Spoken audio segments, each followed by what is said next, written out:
Assalamualaikum warahmatullahi wabarakatuh kepada saudara-saudari yang dirahmati Allah sekalian. Selamat malam dan salam sejahtera. Halong Mua, Waalaikumsalam. Halong Mua, Anwar Rizal, Waalaikumsalam. Muhammad Sani, Waalaikumsalam. Ini tuan teruskan perkongsian. Abang Rosli Ismail, Waalaikumsalam. Jun Ikin, Waalaikumsalam. Raju Rash, Waalaikumsalam. Zal Nikmat Zainan, Waalaikumsalam. Pak Long, Sakina Ina, Waalaikumsalam. Said Bob, Waalaikumsalam.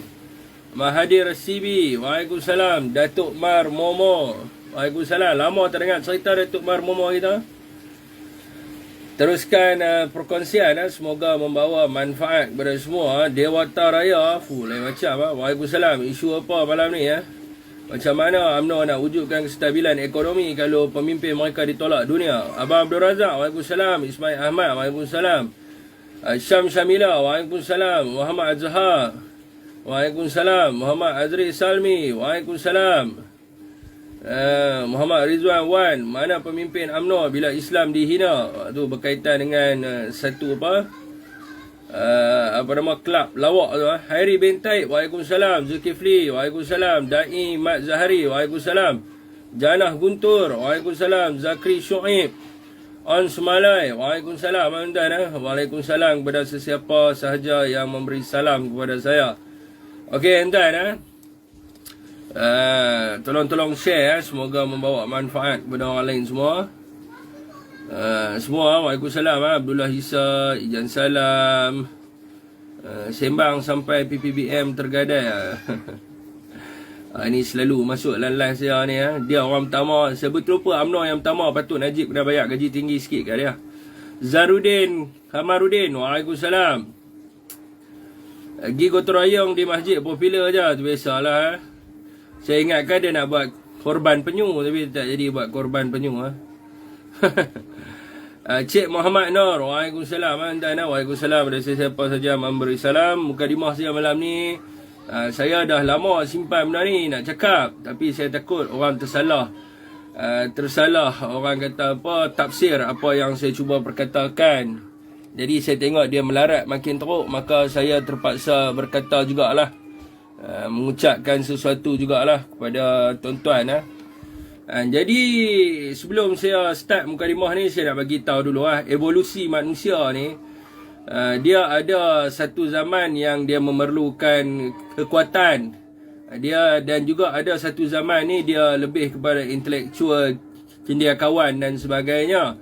Jadi dia ada dia punya zaman-zaman yang tertentu. Sebab tu Rasulullah SAW bersabda bahawa didiklah anak kamu ni mengikut kepada peredaran zaman. Bukan dia suruh didik ikut kepada zaman yang telah pun berlalu. Jadi apa yang saya nak bagi mukadimah di sini adalah saya harap tuan-tuan dapat terima dan tafsir dengan perkara yang positif lah.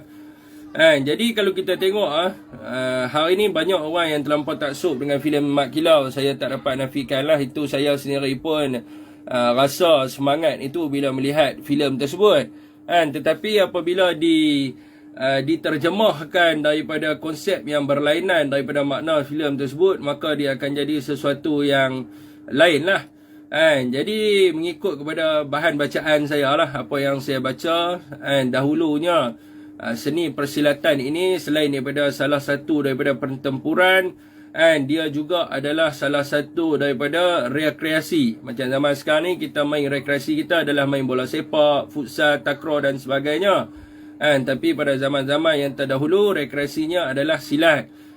Dan juga orang kata bila berlakunya pertempuran, kalau kita tengok sejarah telah dimanipulasikan, yang mana yang tertulis oleh orang panggil pengkhianat yang telah memanipulasikan sejarah Melayu ni.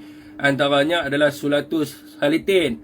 Jadi kalau kita tengok, orang Melayu kita juga berjuang menggunakan senjata api. Kita bukan menggunakan keris mata-mata. Kita ada banyak senjata yang kita gunakan. Malah meriam yang terbesar yang digunakan oleh Turki Uthmaniyah pada ketika itu juga dibuat di tanah Melayu. Iaitu di sungai Sungai Batu. Tak silap saya, besi dia ambil daripada situ. Jadi meriam-meriam yang besar, kapal-kapal yang besar. Jadi di situ kalau kita lihat bahawa Orang Melayu sendiri pun mempunyai intelektual. Macam mana nak membina kapal yang besar? Sudah tentulah kena ada jurutera yang hebat. Macam mana nak membina senjata api yang kuat, yang besar dan sebagainya? Sudah tentunya kena ada engineer yang hebat.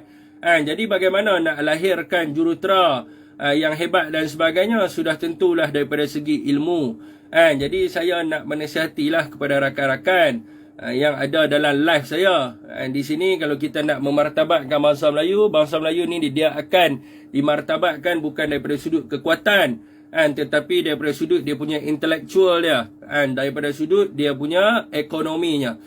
Maka hari ni janganlah terlampau taksub sangat kita dengan perkara-perkara yang rekreasi semata-mata. Jadi kalau kita nak mempertahankan bangsa kita hari ni, kalau kita tengok apa yang berlaku dekat dalam negara kita hari ni adalah kita lack of, bahasa Melayu ni dia lack of golongan-golongan cendekiawan. Kalau dulu kita ada macam Profesor Ungku Aziz, kita ada macam Ghaffar Baba, kita ada macam siapa lagi, macam Zakbar dan sebagainya. Namun apabila tahun demi tahun berlalu, maka orang kata cendekiawan Melayu ni pun dah habis dah. Dah hilang dah. Mungkin adalah pakar-pakar profesor yang ada di universiti, tetapi mereka tidak di-highlightkan ke hadapan. Jadi dalam masa keadaan yang sekarang ini adalah perjuangan kita adalah apa? Untuk memastikan anak-anak kita ni mendapat CGPA 3.5 dan ke atas di peringkat universiti. Kita kena memastikan bahawa anak-anak kita, golongan-golongan orang Melayu ini berjaya daripada sudut ekonominya. Waalaikumsalam. Ya, Datuk Nordin. Ni mukadimah ya. Mukadimah nak cerita ni. Kena lahirkan orang sebagai contohnya Datuk Nordin ni.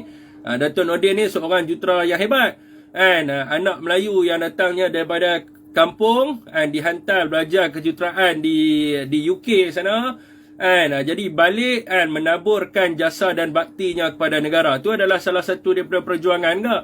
Jadi kalau kita nak majukan orang Melayu kita, bukan daripada sudut fokus kita terhadap ekonomi, terhadap rekreasi semata-mata. Jadi itu adalah selingan kita lah. Kalau kita nak belajar seni persilatan, kita nak pakai busana, itu adalah daripada sudut rekreasi kita ataupun minat kita, hobi kita. Tetapi fokus utama kita adalah apa? Fokus utama kita adalah intellectual. Fokus utama kita adalah menguatkan ekonomi. Itu adalah fokus utama kita. Jadi saya nak menasihatilah, mungkin ada di sini yang mendengar, yang faham apa yang saya perkatakan. Mungkin ada yang tak berapa nak memahami dengan apa yang saya perkatakan. Itu terpulang pada dia lah. Waalaikumsalam kepada sesiapa yang memberi salam. Jadi sebelum kita Datuk Nordin kita, dia mungkin nak masuk tu. Kalau dia masuk dalam live ni, dia nak bercakap lah. Dah lama dia hilang ni, 3-4 hari ni. Jadi saya haraplah semua yang tengok live saya ni, maka terapkan dalam jiwa anak-anak tuan-tuan tu, dalam pemikiran anak-anak tuan-tuan tu, bukan nak jadi gagah.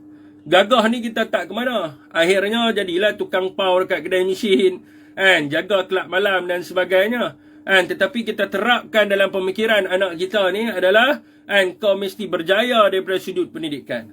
Kau mesti berjaya daripada sudut ekonomi. Kita nak lahirkan jurutera-jurutera yang hebat di kalangan orang Melayu. Kita nak lahirkan doktor-doktor yang hebat di kalangan orang Melayu.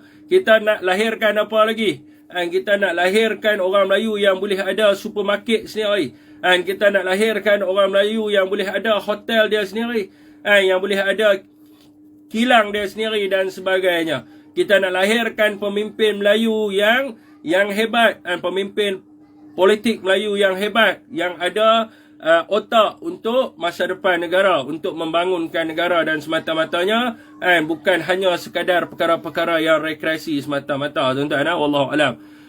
Penerangan Hezek, waalaikumsalam bang. Abang ada hari ni, aku ada artikel apa-apa nak bagi ke? Sebelum kita mulakan, jadi kita baca dulu artikel kita daripada abang penerangan Hezek kita. Selalunya dia ada artikel. Hari ni kita tunggu Ustaz, kot dia ada artikel lah. Waalaikumsalam Abang Ben, Harun Hassan. Waalaikumsalam semua saya harap dah makan lah. Bila dah makan tu senang sikit lah nak tekan button share tu. Okey, entah. Dia ada hari ni artikel ada Ustaz, kita tunggu. Mana dia? Share cepat sikit. Saya nak baca. Kita ambil masa 2-3 minit untuk kita baca artikel daripada orang yang lama. Semoga boleh membawa manfaat kepada kita. Esme Ulam Raja MyBC. Abang, backpick kat dia lah. Saya pun malas nak layan dia. Dia setakat tu sajalah label dia tu. Hari-hari dia raja nak buat tu ya. Lahirkan pemimpin yang boleh bercakap benar, tetap benar, dan salah tetap salah. Bukan jenis yang angguk-angguk je. Betul ya, pahlawan Perak. Jadi ni tuan-tuan, sebelum kita menunggu artikel ni ada artikel sekejap kita baca. Perikatan Nasional semakin ke hadapan, UMNO BN semakin tertekan. Kehadiran ramai orang dalam 2 program melibatkan program Perikatan Nasional, iaitu di Tanah Merah, Kelantan dan Manjui di Perak, menunjukkan petanda dan potensi Perikatan Nasional diterima baik rakyat. Walaupun program bukanlah program kempen parti, namun keinginan rakyat untuk bersama dalam program berkenaan jelas mempunyai makna tersendiri. Bukan mudah untuk menarik perhatian orang ramai bersama dalam program parti. Walaupun keadaan itu tidak boleh dijadikan kayu pengukur sebenar sokongan rakyat kepada Perikatan Nasional, namun dalam keadaan politik masa kini, rakyat sudah menjauhkan diri daripada politik. Dapatan itu sesuatu yang mengujakan. Seperti kata Presiden Tan Sri Muhyiddin Yassin, bahawa Perikatan Nasional berdiri atas prinsip integriti, menolak rasuah dan kleptokrasi. Isu yang diutamakan adalah kepentingan dan kebajikan rakyat, soal ekonomi, soal kehidupan rakyat. Beliau telah meminta semua untuk turun ke akar umbi, dengar masalah rakyat dan kurangkan politik. Perikatan Nasional tidak akan terikut-ikut rentak dengan sikap segelintir ahli politik, mengganggu gugat dan menyerang kerajaan dengan pelbagai permintaan yang tidak masuk akal ketika rakyat dan negara belum pulih sepenuhnya selepas pandemik COVID-19. Ketika Perikatan Nasional memerintah, merekalah yang asyik menyerang kerajaan. Dan kini sikap itu masih berterusan selagi cita-cita melepaskan diri daripada hukuman penjara belum berjaya dilaksanakan. Kebimbangan mereka semakin terdesak lantaran arahan ROS agar parti itu segera membuat pemilihan parti. Supaya tidak terus diharamkan dan terpaksa menggunakan parti gabungan lain mengeluarkan surat tauliah watikah calon PRU15. Jika itu terjadi, Zahid tidak mempunyai kuasa untuk menentukan calon. Ketua Penerangan Bersatu bahagian balik pulau. Itu dia. Dan sentiasa ada artikel untuk kita, orang kata apa, kita baca setiap malam. Terima kasih abang, nanti saya akan hantar. Kalau boleh WhatsApp kat saya boleh hantar kepada penulis berita bersatu.org. Jadi saya akan hantar ke dia. InsyaAllah dia akan keluarkan. Semoga orang ramai boleh share artikel tersebut. Bagus setiap hari menulis. Saya dulu suka menulis tapi Maila ni dia jarang membaca, jadi sukarlah nak menulis tu kan. Jadi menulis ni dia kena ada seni dia, seni lenggok bahasa, dan juga kena ada pengetahuan. InsyaAllah semua orang memahami semua yang abang sampaikan. Tapi saya seronok juga dalam di bawah para yang ke berapa tadi di bawah para yang kedua, yang pertama ke kedua, yang mengatakan berkaitan dengan prinsip integriti tu. Yang mana UMNO ni lebih kepada nak menyelamatkan pemimpin mereka. Sebab tu ada kena mengena dengan live saya malam ni. Sebab saya ada membaca petang tadi saya ada baca. Sebenarnya saya nak baca ni berkenaan dengan Rusia dengan Ukraine. Jadi apakah konflik undang-undang yang akan berlaku apabila berlakunya peperangan Rusia dan juga Ukraine tu melibatkan international law. Jadi bila saya membaca tu, maka saya tertariklah kepada berkenaan dengan dia panggil sebagai konflik undang-undang antarabangsa ni. Jadi apa yang saya tertarik tu, sebab saya pernah baca satu buku yang ditulis oleh H.P. Lee kalau tak silap saya, yang bertajuk dia panggil konflik Constitution of Malaya, tak silap saya. And konflik perlembagaan tanah Melayu. HP Lee, tak silap saya. And dia ada tulis tentang benda tu. Jadi bila saya baca tentang artikel ni, maka saya secara tak langsungnya lah, mungkin juga saya memahami sedikit demi sedikit kenapa Tun Mahathir dahulunya dia apabila berlakunya satu konflik undang-undang, dia terus ambil tindakan. Dia tidak kira lah sama ada institusi beraja ataupun MP ataupun ahli-ahli berpolitik. Sebab apa? Sebab apa dia buat macam tu? Mungkin orang pada waktu tu dia kata Tun ni dia mungkin berlaku satu sikap yang kurang hajar dengan raja-raja, dan juga mungkin ada orang kata dia cuba menghapuskan orang yang lawan dengan dia. Tapi bila saya baca balik benda ni, saya faham lah. Maknanya dia cuba nak mengelak daripada dunia mencampuri undang-undang di Malaysia. Apabila mereka melihat bahawa undang-undang yang telah pun dipraktikkan di Malaysia ini orang kata apa, berat sebelah ataupun tidak mencapai kepada keadilan kepada seseorang, maka mereka akan cuba untuk masuk ni. Sahaja sekejap nanti saya akan bagi. Nanti saya akan bagilah. So saya nampak lah di situ apa yang dia cuba buat. Jadi nak relate dengan keadaan masa kini, apabila UMNO mengatakan bahawa apabila mereka menang, ni adalah kenyataan daripada Ketua Pemuda UMNO lah. Mereka mengatakan apabila mereka menang dalam pilihan raya, maka mereka akan dapat mewujudkan kestabilan ekonomi. Jadi apa yang saya baca bertentangan dengan apa yang dinyatakan. Sebab itu saya kata, kalau pemimpin UMNO ini dibenci oleh dunia, bagaimanakah mereka nak mewujudkan kestabilan ekonomi? Sebab apa? Sebab yang saya baca dalam krisis berkaitan dengan konflik undang-undang antarabangsa ni, sekiranya mereka tidak boleh membuat keputusan ke atas sesebuah negara berdaulat, so apa benda yang mereka akan buat? Yang pertamanya, mereka akan boikot daripada segi ekonomi. Mereka akan gunakan negara-negara yang bersama dengan mereka ini untuk memastikan negara itu disekat daripada sudut ekonomi dia. Yang keduanya adalah dia cuba mewujudkan kacau bilau kat dalam negara tu, supaya dia boleh interfere kat dalam negara tu. Jadi dekat sini tuan-tuan, kalau tuan-tuan baca artikel yang melibatkan di dunia, kalau tuan-tuan baca laporan-laporan akhbar yang melibatkan dunia, pemimpin-pemimpin di dunia, pemimpin-pemimpin di dunia pula berita-berita dunia mengkritik sekeras-kerasnya kepimpinan UMNO itu sendiri. Termasuklah Mat Hassan. Apabila dia dipanggil oleh Asian Time baru ni, dia juga disoal berkaitan dengan kes Najib dan sebagainya.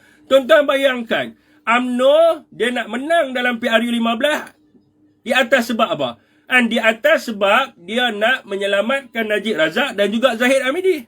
Sedangkan di dunia ni, pemimpin-pemimpin dunia, ni semua negara di dunia lah, menolak kepada Najib Razak ni, mengatakan bahawa Najib Razak ni sebagai plundering idiot, dan dia juga adalah national embarrassment. Begitu juga dengan Zahid Hamidi. Zahid Hamidi seseorang pemimpin yang dikritik keras kerana dia mengambil hak anak yatim dan juga ibu tunggal.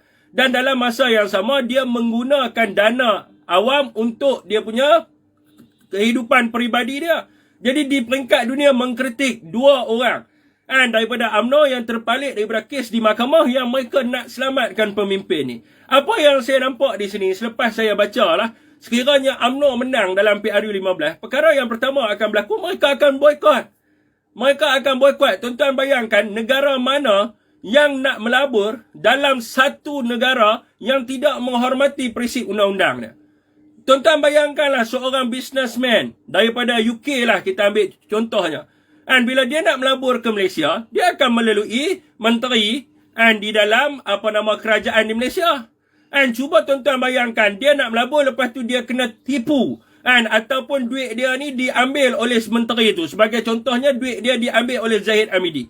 So apabila sesuatu jenayah itu berlaku di dalam sebuah negara berdaulat, maka dia kena gunakan undang-undang negara itu. Tuan-tuan bayangkan, undang-undang di Malaysia ini membenarkan kepada orang-orang berpolitik ini untuk duduk di atas undang-undang. Tidak ada boleh tindakan diambil ke atas mereka. Mana ada pelabur nak masuk main dalam negara macam tu? Dan tidak ada seorang pelabur pun akan masuk main negara macam tu. Dan negara-negara lain juga akan rasa mereka tidak akan merasa selamat untuk berbisnes kat dalam negara Malaysia. Jadi kalau UMNO menang dalam PRU15, rakyat akan semakin tertekan. Ekonomi akan menjadi lagi teruk. Sebab apa? Sebab negara kita bergantung 100% dekat ekspor. Ekspor ke import.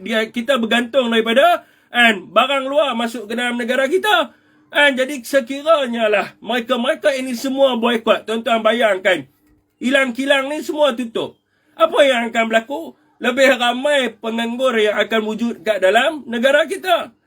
Kalau tuan-tuan lihat sendiri apa yang berlaku dekat Sri Lanka. Adakah rakyat di Malaysia nak apa yang berlaku dekat Sri Lanka itu berlaku kat negara kita Malaysia? Suatu hari nanti tuan-tuan akan berlaku sekiranya pemimpin-pemimpin kleptokrat ini diangkat naik. Dan mereka ni tuan-tuan, bila duduk di atas, mereka membebaskan diri mereka. Sudah tentu mereka tidak mahu orang kritik mereka. Bila rakyat ada yang bersuara, mereka akan sumbat masuk penjara. Bila rakyat ada yang bersuara, mereka arahkan supaya pihak penguatkuasa bubuh orang tu kat dalam lock up dan sebagainya. So, dekat situlah yang akan berlakunya kebangkitan rakyat. Rakyat akan merasa bahawa ini adalah tidak adil. Mereka membebaskan diri mereka ni daripada pendakwaan. Mereka mengambil hak rakyat dan sebagainya. Dan kemudiannya mereka menggunakan undang-undang yang bersifat hukum besi. Dan menekan rakyat dan sebagainya. Dan akhirnya, rakyat dalam negara kita ni akan bangkit dan protes. Macam mana nak wujud kestabilan kalau rakyat menentang kepada kerajaan? Adakah kerajaan di Malaysia akan bertindak untuk membunuh rakyat beramai-ramai? Jadi ini yang akan berlaku dekat dalam negara kita sekiranya pemimpin-pemimpin ini diangkat naik. Sebab apa? Sebab kalau tuan-tuan tengok, kalau kita fokus kepada dunia, sebab itu hari ini UMNO dia tidak mahu rakyat fokus pada maklumat luar. Dia nak rakyat dengar apa yang dia perkatakan. Dia nak rakyat dengar apa sahaja yang dia hujahkan. Sedangkan tuan-tuan, saya nak bagi tahu kepada tuan-tuan, kalau tuan-tuan buka akhbar-akhbar di dunia hari ni, tuan-tuan bukalah CNN ke, tuan-tuan bukalah Asian Time kan, tuan-tuan bukalah Chinese Press dan sebagainya, semua sedang mengkritik kluster mahkamah ni. Semua ni, seluruh dunia sedang mengkritik mereka. Saya nak baca daripada ni orang balik pulau.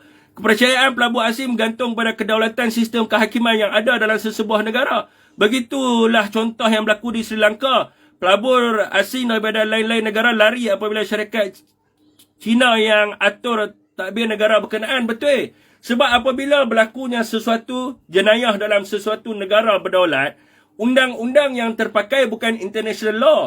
Undang-undang yang terpakai adalah undang-undang negara tersebut. Kalau negara tersebut tidak dapat menunjukkan bahawa mereka mempraktikkan kebebasan institusi perhakiman dan mereka tidak dapat menunjukkan bahawa undang-undang dalam negara kita ini adalah undang-undang yang equal kepada semua orang, mana ada orang nak main labur kat negara kita? Dia nak bawa duit, nak pergi kat satu negara yang dia tahu negara tersebut undang-undang duduk di antara orang berpolitik. Dan orang-orang ni boleh buat apa saja. Sila hari bulan duit dia boleh hilang macam tu saja.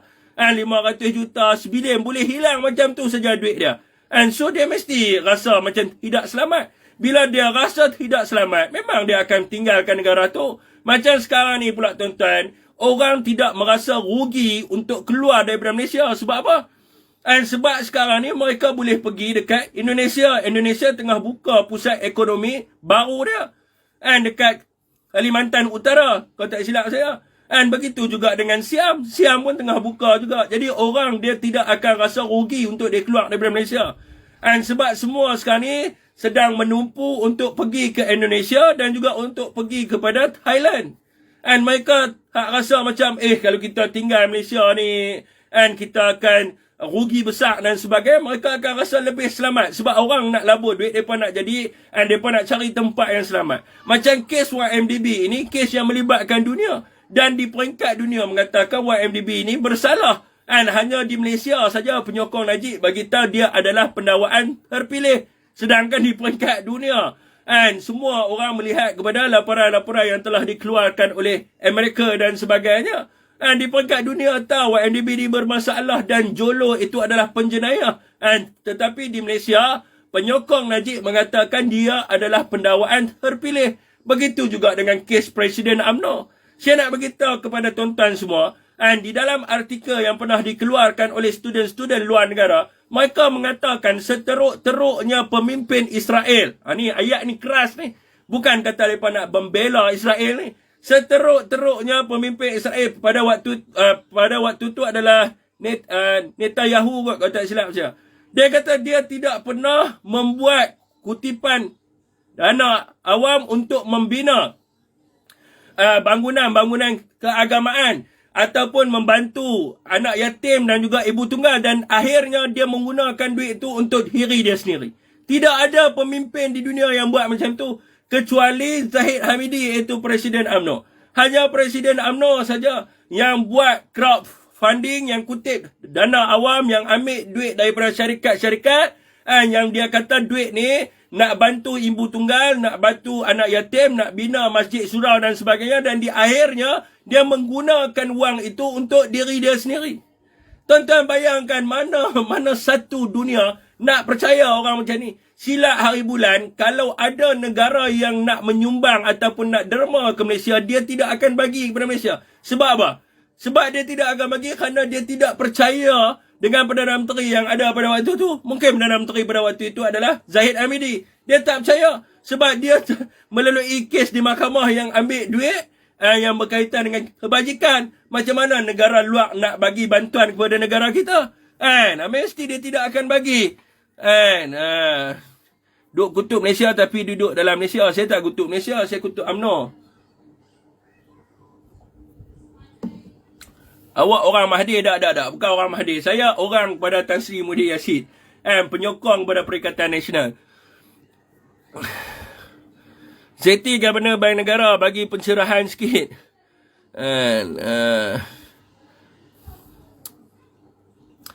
Mat Azrael ni dia hanya tahu menserang peribadi. Tapi dia tidak membaca fakta kes, tu masalah dia. Orang kalau dah otak yang tidak boleh diguna ni, kita blok sajalah tuan-tuan. Okey tuan-tuan, saya nak buka. Ni Datuk Nordin pun ada sekarang ni. Dia selalu dia nak BC di awal-awal. Dia kata dia malah nak BC di ujung-ujung. Jadi saya buka ni. Kod Datuk Nordin nak masuk BC tadi. Yang dia bertanya. Barang di negeri Johor dan Melaka dah murah ke? Itulah saya ingat murah lah. Tu yang mereka duk kata BN bagus tu.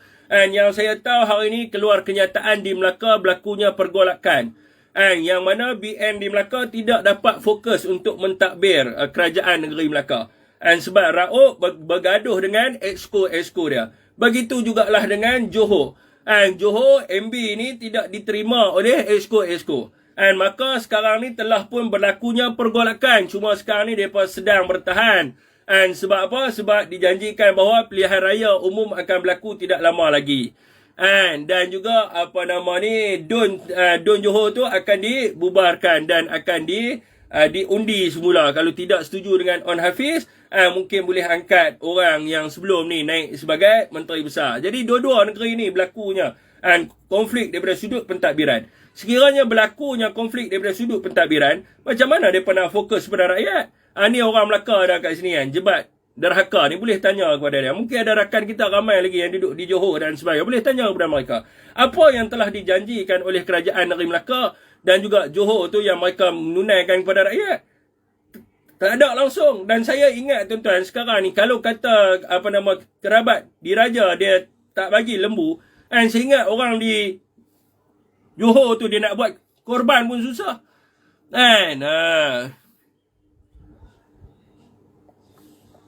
Tengok tu Abang Jebat kata tak ada buat apa benda pun.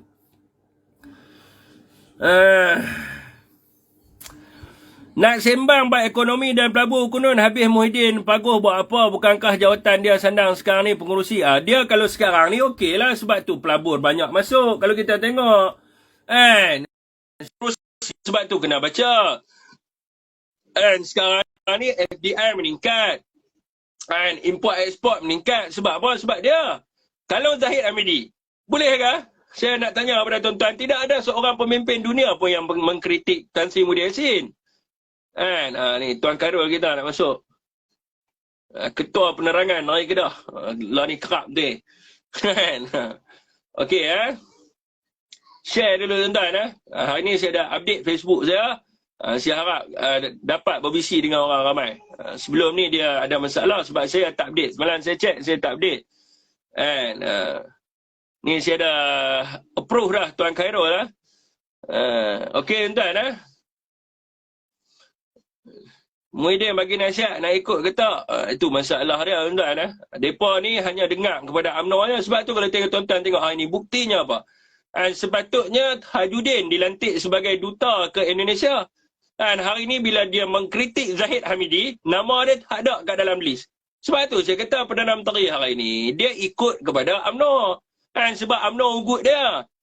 So Zahid Hamidi ni, dia rasa tercabar. Bila Tajuddin Rahman mendedahkan berkaitan dengan agenda dia. So dia desak Perdana Menteri. Dia kata, kalau orang kata apa, bagi kepada Tajuddin Rahman, insya-Allah esok aku akan tarik sokongan dan kerajaan akan jatuh. Ataupun dia boleh cakap dengan Pak Main, dia beritahu bajet akan dibentangkan bulan depan.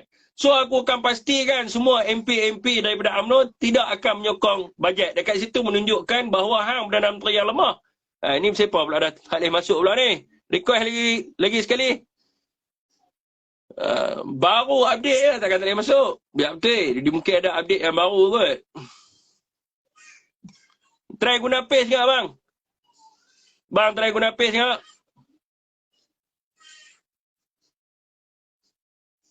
Ni abang jebat nak masuk kedai mana tahu membaca. Tu masalah dia. Ni siapa orang duk request tak boleh nak masuk ni, saya heran tak. Dah approve dah. Bukan kata saya tak approve tuan, saya dah approve, saya boleh tunjuk bukti Okey, mana nak bisi boleh BN Rasuah Bersatu Parti Katak dia tidak ada wujudnya frog dan sebagainya ni. Kalau nak katakan Bersatu ni parti Katak UMNO ni sebenarnya telah pun diharamkan. Kalau nak ikut-ikutkan lah. Network problem okey. Jadi UMNO ni telah diharamkan. Bukan UMNO adalah parti yang ditubuhkan pada tahun 1946. Jadi ramai juga katak-katak yang masuk dalam UMNO tu. Lokman Adam pun katak juga masuk dalam UMNO.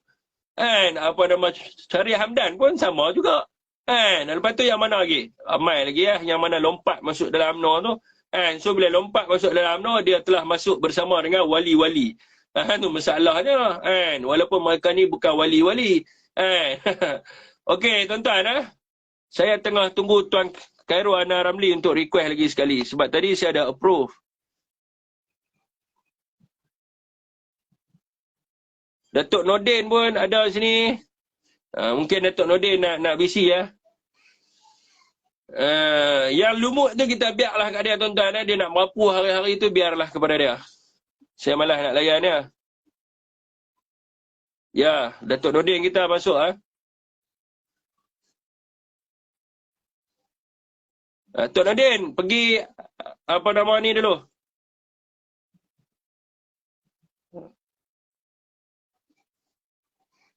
Datuk Nordin dia keluar situ Facebook tidak update.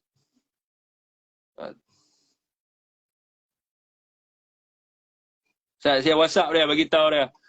Mereka bukan wali tapi kuali Itulah tuan-tuan Yang mana yang nak tanya kepada saya boleh tanya sementara kita menunggu Ketua Penerangan Negeri Kedah dan juga kita menunggu Tok Nordin untuk masuk Saya pun tak tahu FB saya ni masalah apa sekarang ni. Mangkuk ayam tu nak bisi tak payahlah tuan-tuan, suruh dia pergi main jauh-jauh lah. Suruh dia pergi main jauh-jauh lagi baik.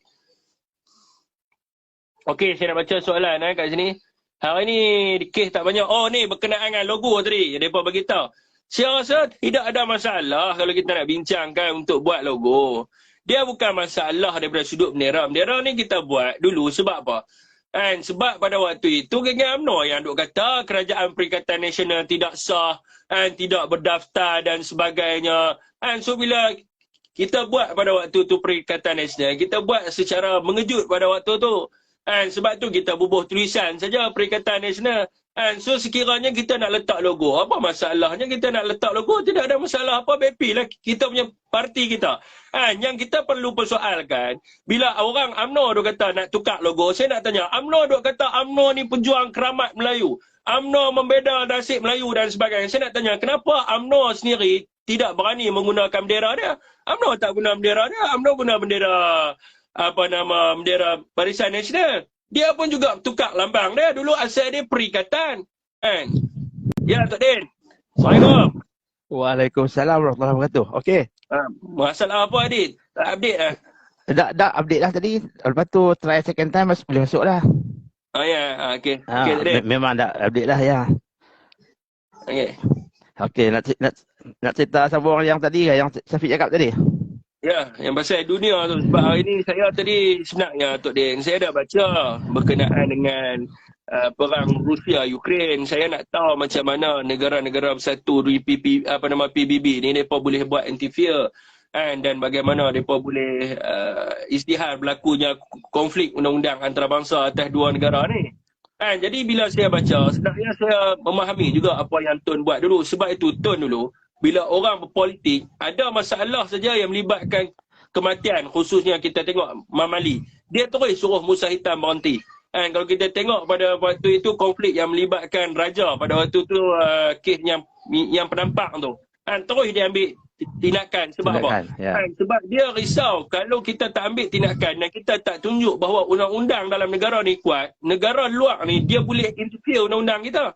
Yang pertamanya, kiranya dia tak boleh interfere kalau kita tidak sign treaty, perjanjian dan sebagainya. Dia boleh bersama-sama di dalam negara-negara yang sign treaty tu, dia boleh suruh mereka ni memboikot ekonomi Malaysia. Bila berlakunya boikot ekonomi Malaysia, jadi rakyat di Malaysia ni akan rasa tertekan, akan berlakunya mungkin rusuhan dan sebagainya. Mungkin rakyat di Malaysia sendiri yang minta bantuan daripada mereka. Bila rakyat di Malaysia, walaupun sekelompok kecil yang minta bantuan daripada mereka, mereka boleh masuk main dalam negara kita menggunakan macam-macam kaedah, gunakan ketenteraan dan sebagainya. Itu yang saya bagi tahu sikit tadi tu. Bila kita baca di peringkat dunia hari ini, negara-negara di dunia menolak pemimpin-pemimpin UMNO ni. Bayangkan kalau UMNO menang, mereka lantik Zahid Hamidi ataupun Najib Razak jadi Perdana Menteri, dan mereka mengganggu undang-undang, mereka bebaskan pemimpin mereka daripada kes di mahkamah. Apakah yang dunia akan lihat dekat negara kita Malaysia? Mungkin Tok boleh hujah sikit tu. Ya, okey. Ini related to investment lah. Bila cakap arena antarabangsa, kita mengharapkan orang luar negara, FDI lah ni, foreign direct investment lah, sama ada mereka mau masuk atau tidak kan.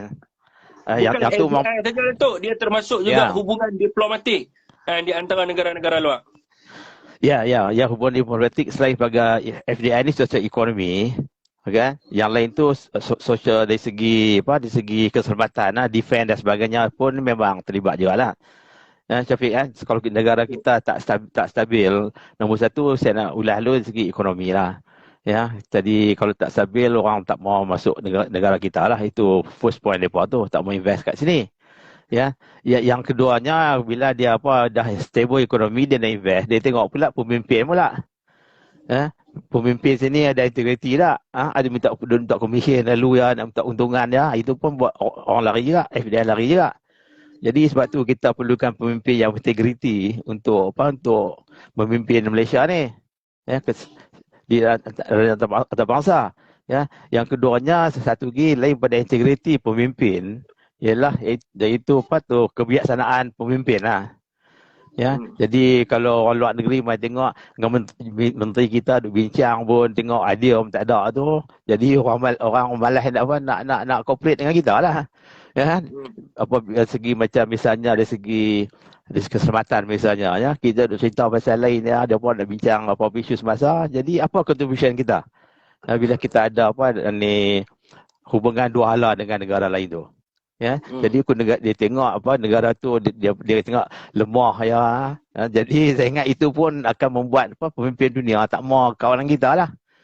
Ya. Dan yang ketiganya, negara luar nak kawan dengan satu negara tu, dia tengok apa ni kekayaan negara tu lah. Kalau negara tu memang strong economically tu, semua orang nak kawan. Jadi kita bergerak ke arah tu lah, macam Jepun, Korea tu. Ya, siapa semua orang nak kawan sebab ekonomi dia kuat. Walaupun dia tak cakap putih pun. Ya. Jadi kita ni bukan taraf tu lagi. Jadi inilah isu-isu antarabangsa bagi saya lah yang menyebabkan Datuk ni ada persoalan di sini. Adakah Ya. pemimpin rasuah ni ditolak oleh dunia? Kita tahulah sebelum ni keluar kenyataan daripada Australia, Najib ni dipanggil sebagai plundering idiot. Kalau kata mereka menang dalam PRU ke-15 dan mereka meletakkan barisan-barisan plundering idiot yang telah dikritik oleh dunia ni, dan sebagai pemimpin negara, adakah hubungan kita dengan negara luar ni akan bertahan? Ataupun bila kita nak buat lawatan, mereka menolak Ya. lawatan kita? Sebagaimana Najib nak pergi Singapura, rakyat Singapura protes dan di akhirnya negara Singapura tidak membenarkan Najib masuk ke negara dia walaupun bukan lawatan rasmi dan hanya lawatan untuk melihat cucu dia. Ya, untuk pemimpin rasuah ni saya ingat satu dunia orang tak terima. Ya, kalau pemimpin tu rasuah, kalau negara lain tu dah jatuh lama dah. Ya, kita tengok contoh di United Kingdom hari ni. Ya, Boris Johnson dia jatuh minggu sudah kan. Dia jatuh bukan isu rasuah. Ya. Bukan isu ekonomi. Ya, dia jatuh sebab apa? Dia perception rakyat British, MP di parti konservatif, dia tu dia cakap tak betul. Jadi ini isu integriti lah. Tapi integriti dia pun integriti peringkat personal bagi saya lah. Tak tinggi macam integriti kita kat sini. Integriti kita sini rasuah, salah nak kuasa, koronism, tolong sanak saudara. Itu lagi teruk rasuah integriti kita sini. Tapi Boris tu jatuh tu bagi kita ni itu negara maju lah. Isu mana dia boleh dipercayai ketua. Dia jatuh nombor satu isu dia sebab apa masa buat ni PKP itu di UK MCO tu. Ya, dia buat parti, dia di 10 Downing Street. Lepas tu dia kata dia tak tahu mula tu. Lepas tu dia tak mengaku. Last kali ada investigation, baru dia mengaku. Ini integriti itu saja yang boleh dijatuh sebagai Perdana Menteri. Kita imagine tengok ni negara yang maju kan. Kita ni menteri kalau tak ikut MCO ni minta maaf tu, lepas tu hilang kan, tak ada apa kan, biasalah kan. Tengok bagaimana nilai integriti untuk orang barat ni yang bukan Islam ni. Okey, itu isu. Tapi kalau isu rasuah macam kita ni, saya ingat kalau di sana tu tak lama dah tinggal lah. Di UK, di Jepun, Korea, kalau pemimpin tu keluar kes kata dia rasuah ya, walaupun tak masuk court lagi pun dah tak jawatan dah, Syafiq. Ya. Tok, Ya. apa nama tu dah banyak tahun di luar negara. Berapa tahun tu di luar negara? Jumlah semua dekat 15 tahun lah, lebih lah, 15 tahun. Okey, 15 tahun Datuk di luar negara. Saya nak tanya Datuk lah. Sekiranya pada PRU ke-15, parti yang menang daripada negara kita ini adalah parti yang dibenci oleh rakyat di dunia. Ini tidak boleh dinafikan kerana kita membaca ulasan-ulasan artikel. Datuk pun pernah cerita kat saya sebelum ni. Tak payah duk nafi lah pasal YMDB ni. Saya duduk di UK, semua orang di UK tahu pasal benda YMDB ni. Jadi apakah kesan dia terhadap ekonomi negara kita dan kesan terhadap rakyat kita apabila mereka ini diangkat menjadi seorang pemimpin dan mereka dalam masa yang sama membebaskan diri mereka daripada penakwaan di mahkamah. Jadi apa kesan dia tu? Yalah, kesan dia memang tinggi lah bagi saya. Sebab apa? Negara ni akan lihat negara kita ni memang satu negara yang teruk lah, dipimpin oleh orang yang tak ada integriti, yang rasuah. Integriti saja pun boleh tengok juga setakat mana kan. Yang sebutkan contoh di UK tadi tu. Kita ni integriti itu menyebabkan rasuah, salah guna kuasa. Ini elemen yang paling tinggi dalam roh seorang pemimpin. Dan juga satu kedudukan seorang negarawan kita kalau jadi Perdana Menteri dan Menteri sebagainya. Jadi kalau ni kita rakyat pilih juga. Saya tak mau kata parti lah. Saya lihat ada pemimpin, saya fikir lah. Because parti tu, semua parti bagi saya tu sama saja. Tapi pemimpin yang menentukan haluan dan juga integriti parti tu. Jadi kalau parti itu dipimpin oleh orang yang rasuah, yang telah salah, yang semua orang tahu satu dunia memang membuat rasuah dan sebagainya, kes-kes macam YNDB dan sebagainya. Jadi macam mana orang nak hormat negara kita? Kalau rakyat nak cuba juga tak apa, cubalah, tengok macam mana. Tapi saya rasa negara lain tu, pemimpin negara lain tak akan datang ke Malaysia lah. Ya, kecuali negara-negara yang saya tak tahulah, mungkin ada juga kot yang mana nak main sini dengan harapan nak buat duit yang senang kan. Bila cara-cara rasuah pemimpin kan, dia boleh buat bisnes, dia boleh untung lebih kan. Ada juga yang pemimpin dunia macam tu. Ini selalunya negara ketiga lah, Syafiq. Ya, negara yang tak maju lah, mungkin Sri Lanka ke. Jadi itu tak tahulah, negara di Afrika lah, mungkin mereka main juga. Nak minta tolong kita, nak minta duit kita kan. Nah, jadi ini itu, tapi untuk pemimpin dari negara maju, khususnya Eropah, ada juga macam Amerika tu, rakyat dia tak boleh terima kalau pemimpin dia buat satu deal dengan satu negara. Ya, di Malaysia misalnya, ni buat British Prime Minister buat satu deal dengan kerajaan Malaysia yang mana pemimpin tu ada rasuah, ya, dia akan dibangkit dalam parlimen dia untuk Kingdom. Sudah pasti benda tu akan jadi big issue di sana. Dia takkan terima. Kalau pemimpin apa berhubung dengan negara yang dipimpin oleh pemimpin yang inilah tiada integriti dan rasuah khususnya lah. Okey tu, Datuk adalah mantan pengarah JKR. Pernah terlibat daripada sudut kepimpinan tertinggi daripada dalam kerajaan sejak daripada tahun 80-an tu sampailah tahun 2000, dan pernah terlibat dalam kegawatan ekonomi dan sebagainya. Banyak benda yang Datuk cerita kat saya. Pernah terlibat dalam perancangan EPU dan sebagainya, apa nama pun saya tak boleh nak sebut dah kan. Banyak sangat pelibatan ni. Jadi saya nak tanya pada Datuk, sekarang ini pemimpin UMNO, penyokong-penyokong UMNO, cyber trooper UMNO tengah memainkan satu isu. Mereka mengatakan bahawa kita sedang berhadapan dengan kegawatan ekonomi. Dan kita sekarang ni, negara kita ni hampir nak bankrupt. Kalau kita tak buat pilihan raya, kita akan menempuh kepada kegawatan ekonomi yang amat dahsyat. Oh, dahsyat tu dia sebut tu. Jadi saya nak tanya Datuk lah, mungkin Datuk boleh ulas sikit berkaitan dengan perkara ni. Dahsyat dia tu macam mana punya dahsyat tu? Adakah dahsyat macam krisis ekonomi Asia 1996? Ya, kekuatan ekonomi ni kalau dia tak suka kerajaan, dia guna term dia selalu lah. Ini biasalah orang politik kan. Ya. Jadi sebenarnya saya pun malam ni cadang agak nak tengok apa isu Malaysia dah ini. Ya, terus akhir parti mana kerajaan hari ini, tak apalah kerajaan hari ini kita tengok apa yang kekurangan pada hari ini kerajaan.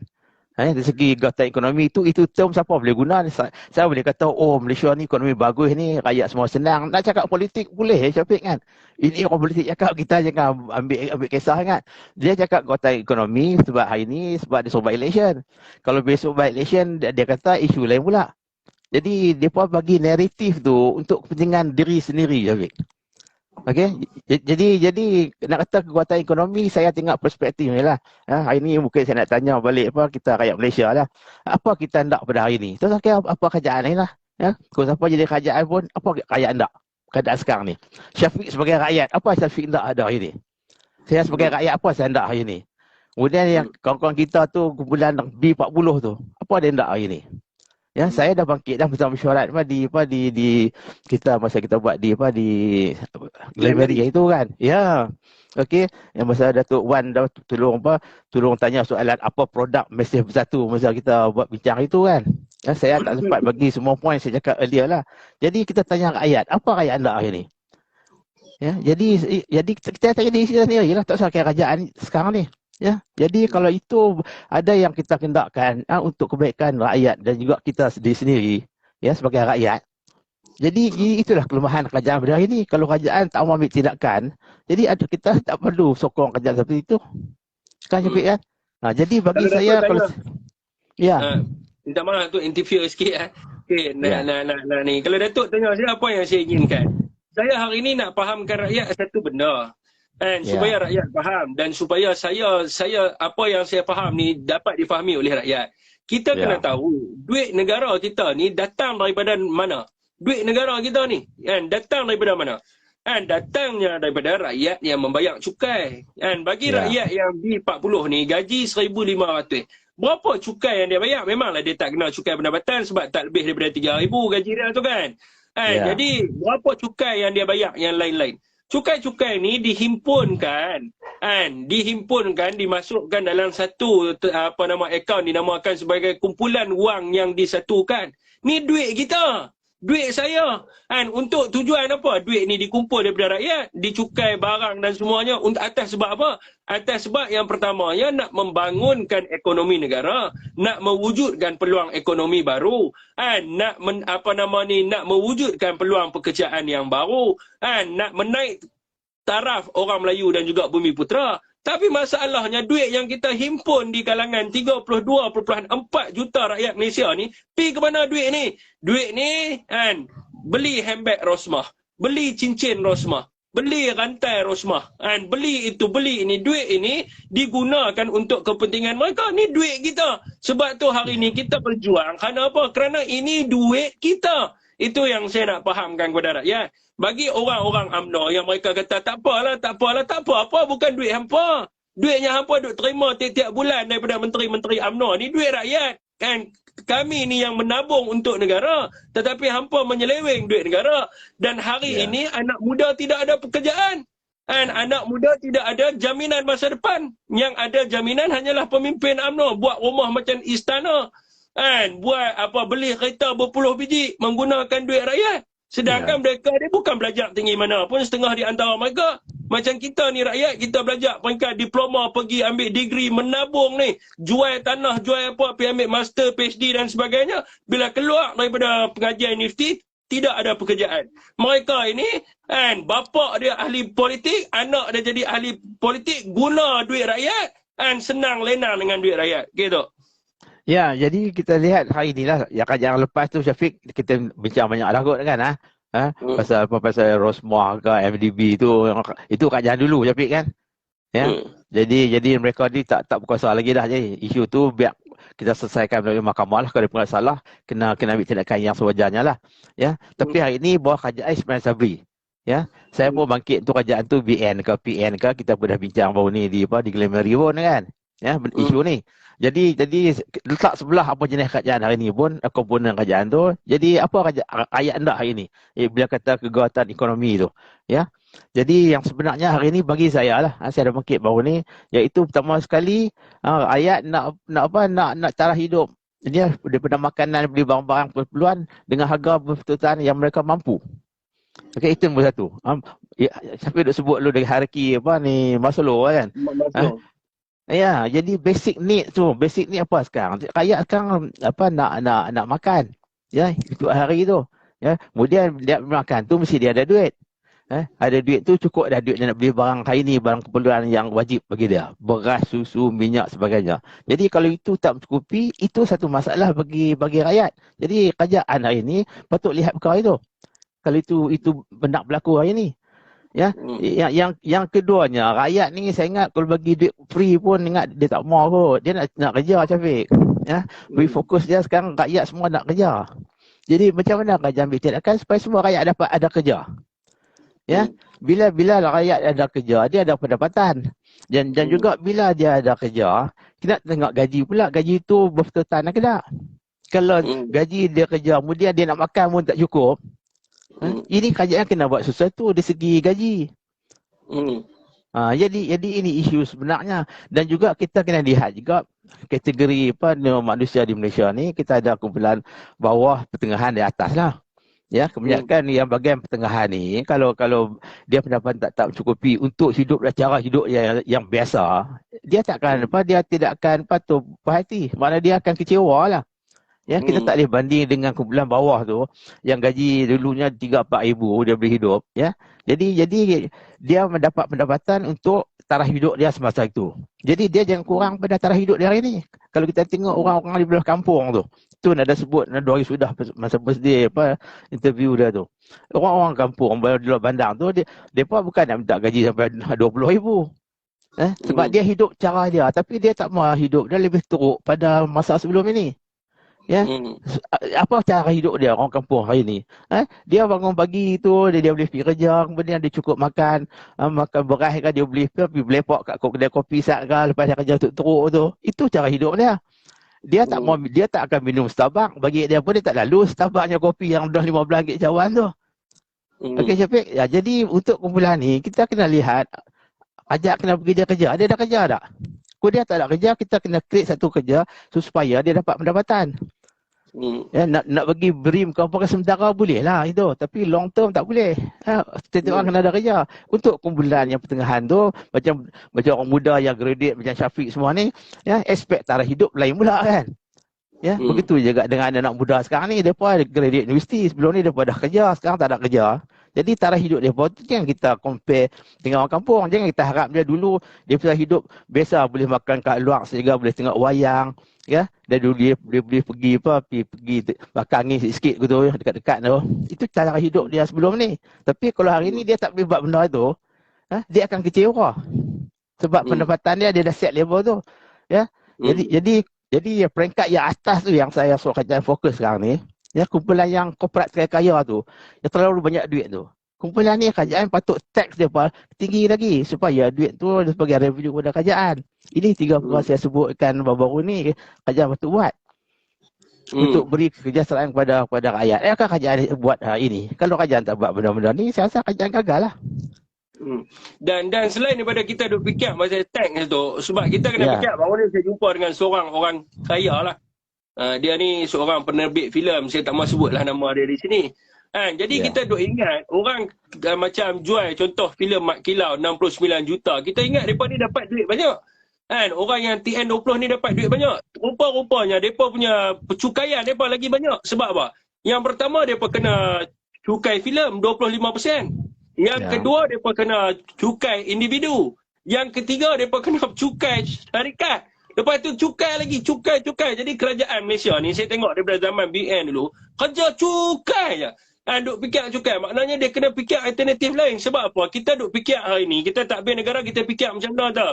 Bila saya tengok, kita fikir, bila kita dah habis duit, macam mana kita nak dapat duit? Kita ambil lah daripada poket rakyat. Berapa banyak kita tak cukup lagi? Kita tak cukup perbelanjaan mengurus 40 bilion sebagai contohnya. Okey, tak apa, kita perkenalkan GST. Kita ambil daripada rakyat. Jadi kita kena fikir benda yang lain. Yang orang kata apa, yang daripada sudut peningkatan pengeluaran kat dalam negara kita. Daripada sudut kita nak wujudkan orang kata kelapa sawit lagi banyak ke, getah ke, jagung ke, biji-bijian dan sebagainya. Untuk kita jadikan komoditi untuk kita jual di luar negara. Selain daripada kita duk kerja, duk fikir nak cukai je. Banyak cukai ni. Jadi bila mereka ni yang duduk di atas ni duk kena cukai, ni Datuk macam nak tergelak tu, macam ada benda nak cakap sikit. Mungkin Datuk boleh sambung sikit. Sekali saya tambah tu. Ya, dia cukai ni jangan tersilap. Maksud saya tadi cukai ni untuk korporat yang untung banyak, Syafiq. Dan juga kalau individu tu yang pendapatan bermilion-milion tiap-tiap tahun. Semua negara kaya buat macam tu. Tapi bukan saya kita perlu cukai untuk basic necessity. Nak tambah cukai makanan ke, import duty semua nak tambah. Itu tak perlu. Macam minyak semua tu, itu keperluan awam. Ini kita patut rendahkan cukai. Kurangkan cukai. Maksud saya ni berbeza. Okey, contoh saya tanya dekat seorang ni, saya tanya dia, kenapa you orang tak boleh buat naik gaji pekerja you? Macam dalam negara luar, dia kira inflasi 50% berbanding dengan harga pendapatan minimal, gaji minimal rakyat dia. Dia kira macam tu. Kalau sekarang ni kita kira pendapatan minimal rakyat, dia tak boleh hidup dalam keadaan ekonomi sekarang ni. Bukan sekarang ni, dulu pun dia tak boleh nak hidup. Kalau nak kirakan daripada pendapatan yang dia dapat kerja dengan UN. Dia kata, dekat luar negara, contoh industri filem dan sebagainya, dia macam negara Korea dan sebagainya, dia tak tax. Bila dia tak tax, dia kata, apa yang syarikat untung, dia dapat pulangkan kepada pekerja dia. Jadi hari ni kita tengok, ayat kod, dulu RM1.02, gaji RM1,200. Lah ni ayat kod RM3 lebih. Siapa? Gaji staf tidak naik. Gaji staf tidak naik sebab orang yang duduk di atas ni kerja mereka bayar cukai. Sebagai contohnya, dia untung 100 juta. Kalau dia untung 100 juta, 25% dia kena tax. Dah berapa juta kerajaan ambil duit dia. Sedangkan dia boleh bayar untuk kenaikan gaji staf dia. Sebab tu bila saya sembang dengan orang-orang ni, saya terfikir balik, saya rasa kerajaan negara kita ni, lagi satu, bila dia suruh naikkan gaji pekerja, adakah kerajaan bayar dan sebagainya? Kerajaan tak bayar. Dia kutip beratus juta daripada orang ni, lepas tu dia suruh orang tu naikkan gaji. Mana mampu dia nak naikkan haji dia? Lagi banyak dia punya pendapatan dia, lagi banyak teks yang dia kena. So dia kata ini tidak adil kepada mereka-mereka ni sebab apa? And selalunya orang menyalahkan mereka. Orang tidak menyalahkan kerajaan yang teks mereka. Okey tak? Kita faham sini isu dia saya sebut tadi. Kalau kita faham konsep ni, kita tak salah faham lah. Semua kali ni kita kena lihat dua-dua jenis teks. Satu teks korporat, satu teks individu. Individu tu toke-toke yang untung atas korporat tu lah. Personal dia untung tu. Kalau dia pendapatan dia itu tinggi, dia harus kita tax pendapatan dia. Corporate tax sama juga. Corporate tax ni maksudnya cukai keuntungan dia lepas dia tolak semua kos. Jadi kalau dia nak penaik gaji pekerja dia, kalau dia untung banyak, dia boleh penaik. Nobody stop dia. Dia boleh bagi bonus. Sebab semua itu dikirakan expenses. Bila kira expenses untuk company tu, maksudnya cukai dia tu akan rendah lagi. Jadi siapa yang stop dia penaik gaji? Orang tak stop penaik gaji. Masalah dia ni, dia bayar gaji murah. Jadi dia nakkan korporat dia untung banyak. Jadi dia boleh dapat kepentingan diri dia tu lebih banyak, Syafiq. Itu dia salah faham. Macam filem tadi tu. Kalau filem tu untung 1 juta, itu sebagai syarikat, kita panggil corporate tax. Yalah, kalau dia declare untung 1 juta, lepas tolak semua kos gaji dan sebagainya, kos-kos lain, kerajaan akan tax atas nilai tu lah. Kalau 1 juta tu banyak lah. Tapi kalau dia tak nak kalau dia untung dia sikit, contohnya dia bayar gaji lebih bagi bonus pekerja, itu kira kos. Jadi untung bersih dia mungkin 50 juta. Jadi kerajaan tax atas 50 juta tu. Jadi apa masalah geng-geng filem ni yang duk ayuh tu.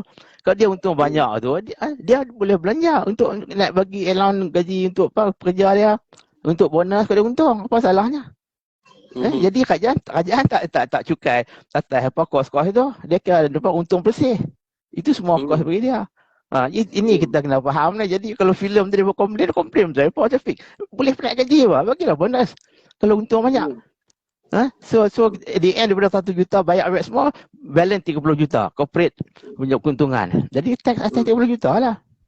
Jadi ini kita jangan salah faham. Begitu juga company besar, big developer KL semua tu. Ya, dia pun boleh employ ramai pekerja lagi. Masalahnya kita di Malaysia ni, konsep kita ni, dia pun nak raup segala-gala. Dia pun nak peras ugut semua rakyat Malaysia yang kerja kan mereka. Di UK tak macam tu. Dia pun maintain certain corporate certain amount dia untung lepas dia less semua kos apa dia belanja. Gaji, bonus, bagi kemudahan kepada pekerja dia. Dia tambah pekerja. Dia tambah lah. Jadi macam mana dia buat? Tak apa tak stop. Dia tapi kalau dia untung banyak. Masalah dia kekuatan ekonomi masa baru ni sebab produk dia tu orang tak beli. Macam filem tu, wayang orang tak tengok. Jadi untung dia tak ada lah. Masa tu kerajaan nak tax juga dah. Dia nak bayar gaji tak ikut pekerja dia. Okey Syafiq, kalau dia pun dia untung banyak semua tu, itu tak masalah. Dia pun jangan silap faham tu. Company mana pun sama tu. Tapi masalah dia company rosak ni macam kelapa sawit contohnya. Kan? Dia pandai kerja murah tu. Pasal apa? Dia pun nak untung lebih. Kalau untung lebih, dia pun nak untung lebih siapa? Sebab corporate tax kita rendah. Kalau corporate tax kita tinggi, dia pun tak mau untung banyak-banyak. Dia pun akan spread untuk pekerja dia pun sebagai kos. Tersangkut lah. Baru kita dah belajar tentang dia tax ni. 1 juta tu 40% dia untung 60% lagi. Okey, halo? Okey, dengar? Dengar. Teruskan. Dengar? Ya, Syafiq. Jadi ini konsep ni yang kita kena ubah mentaliti korporat. Dia sebab cukai kita rendah. Jadi kalau dia untung banyak, personal dia sebagai owner company tu, dia akan dapat duit banyak lagi untuk keuntungan dah dia. Jadi sebab tax kita rendah, tax kita tinggi. Jadi dia tak mau kalau dia lebih pun 50 juta tax kita kata 70% above certain amount. So dia dapat balik 30% dia. Daripada dapat 30% tu dia kata lebih baik dia guna duit tu sebagai kos pada syarikat. Dia besarkan syarikat ke, dia bayar gaji pekerja, ambil pekerja lebih lagi. Ini konsep yang negara maju gunakan. Sebab itu negara maju ni orang kaya tak kaya sungguh-sungguh, yang miskin tak miskin sungguh kan. Dia dah kita nakkan leveling kan untuk pendapatan rakyat. Walaupun dia buruh. Dia tu seorang pekerja simen, buat baju simen di construction. Gaji dia tu kurang sikit pada engineer sebab kerja dia teruk. Jadi dia tak ada hidup dia tu bagai middle class macam orang kita middle class di Malaysia. Dia boleh weekend boleh pergi apa cuti, boleh pergi jalan buat family dia walaupun dia boroh. Tapi sebab dia kerja teruk, dia sumbang pada ekonomi negara dia. Kalau engineer tu dia banyak lebih lah sebab dia gaji pandai sikit. Tapi taklah boleh sampai 10 kali ganda, 10 kali ganda gaji seorang buruh yang duduk tepi jalan yang panas yang buat kerja sebenarnya tu. Walaupun dia tak pelajaran tinggi tapi contribution dia untuk industri tu memang tinggi. Kita di Malaysia lain. Kalau jadi apa ni GM General Manager tu gaji 50 kali ganda yang buruh aja kat Kelang tu. Dia sebab mentaliti tu. Dia mentaliti rakyat Malaysia ni. Dia fikir ni dia tak macam UK. UK dia mungkin fikir dia ke arah macam tu. Tapi mentaliti rakyat Malaysia. Bila aku kena tax yang tinggi. Bila dia TN20. Aku kena tax yang tinggi. Aku kena bayar kat kerajaan 20 juta sebagai contohnya. Buat apa aku nak bayar kenaikan gaji staf ni? Dia fikir macam tu. Sebab dia fikir tax peribadi dia tu dah tinggi. Dan dia akan absorb benda tu sebagai dia punya kos dia yang dia terpaksa tanggung. Sebagai contohnya dia buat projek ke apa ke. Mungkin dia untung dia 100 juta tapi dia kena 2 tax. Dia bukan dia kena 1 tax. Dia kena corporate tax dan dalam masa yang sama dia kena tax individu juga. Jadi 2 dia kena. Jadi bila 2 dia kena, dia kata sepatutnya kos yang aku kena tax ni, aku boleh naikkan gaji staf aku. Tapi bila kerajaan dah tax aku berpuluh juta, beratus juta, so why aku nak kena fikir benda ni semua? Aku tak perlu fikir. Aku just biarlah gaji mereka 1,200, 1,500. Itu bagi mindset mereka ni.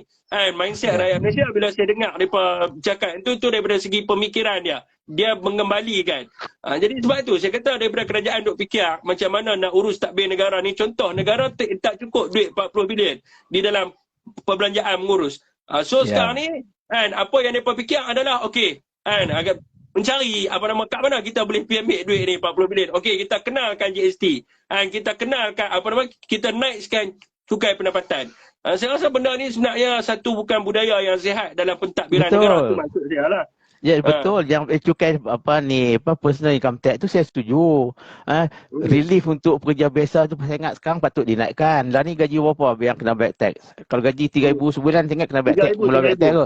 3,000. Jadi untuk personal tax bagi saya untuk orang yang makan gaji, kita penaikkan sebagai gaji 5,000. Maksudnya 5 kali 12 60,000 kita mula tax. Itu saya sokong. Kita saya sokong sebab apa? Kita punya cost of living dah tinggi. Jadi kalau 3,000 tak cukup makan, 5,000 tu kira masuk B40. Jadi kenapa kita naik tax bila gaji dia bawah 5,000? Mata 60,000 setahun. Itu saya cadang kerajaan bagi penjualan yang lebih tinggi. Itu saya setuju. Yang ni kita kena fight tu. Saya fight 9,000 baru tax. Sebab hari ni M40 pun dah jatuh. M40 jatuh B40. Mereka pun tak mampu dengan OPR apa semua ni. OPR bank naik. So dia punya cost of living dia naik. Dia nak kena bayar hutang kereta lebih. Dia nak kena bayar rumah lebih. Sepatutnya mereka ni kena naikkan dia punya hard tax tu. Nak tax tu. Suruh dia pergi tax nama ni. Member kita nama apa? Berjaya Group. Suruh dia pergi tax Berjaya Group. Suruh dia pergi tax IOI. Subway dan sebagainya. Jangan suruh dia tax rakyat bawah. Ya, itu mesej saya, Syafiq. Saya sebutkan tadi untuk cukai pendapatan seorang diri sendiri dan juga dengan corporate. Corporate tu kena tinggi lagi. Corporate bila kita tax tinggi, dia akan tak mahu untung banyak sebab apa? Kalau corporate tax dia certain amount tu 70%, bila dia dapat untung lebih atas tu, dia dapat 30% untuk dia aja, untuk company dia. Jadi tapi sekarang ni kalau 30 tax kerajaan tax 70 untung, dia akan mesti nak untung banyak, dia dapat 30%. Tapi level limit tu kita kena kaji lah, bukan sampai company tu jadi bankrupt pula, company tak boleh berkembang. Maksudnya ada certain limit. Kalau income company tu berapa ratus million ke setahun ke lebih tu, kita cukai sampai 70%. Kalau bawah-bawah tu kita ada scale lah sampai 50%. Maksud saya aku tu lah. Ni tu ada pandangan daripada Ketua Penerangan Balik Pulau. Dia kata kalau taksnya melampau ke atas syarikat, maka kita akan mengurangkan pelabur asing untuk masuk dalam negara kita. Isu pelabur asing itu lain itu. Itu kita ada insentif lain. Kalau kita nak masuk company luar mula-mula masuk sini, kerajaan pun bagi tax free pun kerajaan bagi, bukan tax Syafiq. Kita bagi tax insentif sampai 5 tahun, 10 tahun pada setengah industri. Itu cek dengan MITI lah. Jadi bila dia buat sini, bisnes dia kembang, rakyat tak dapat kerja, dia dah maju. Ya, lepas tu keuntungan, lepas itu masa tu yang kerajaan akan tax.